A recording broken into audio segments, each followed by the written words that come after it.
In today's video, I'm going to teach you how to find contacts in Freshsales with Filter. This is a simple way to narrow down a long contact list and quickly locate the exact people you need based on details like where they are located or what they do. Start by looking at the left sidebar in Freshsales.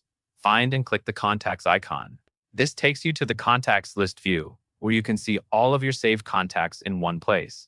If your account has many contacts, this list can feel busy, so filtering is the fastest way to focus the results. Next, go to the top right area of the list view and click the filter icon. It looks like a small funnel. This opens the filtering options so you can define exactly what you want Freshsales to show you. Now click Add Filter. At this point, you will choose the field you want to filter by. For example, you might select city if you are looking for contacts in a specific location, or job title if you are targeting a certain role. Pick the field that matches the information you expect to be stored on your contact records. The more consistent your contact data is, the more accurate your filtered results will be.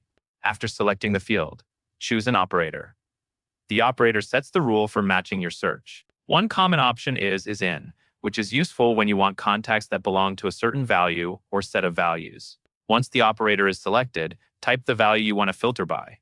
Take a moment to enter it carefully using the same wording that appears in your contact data. Small differences in spelling or formatting can affect what shows up. When you are ready, click Apply. Freshsales will refresh the list and display only the contacts that match your filter conditions. You can now review the filtered contacts and work from a clean, targeted list. That covers everything you need to know.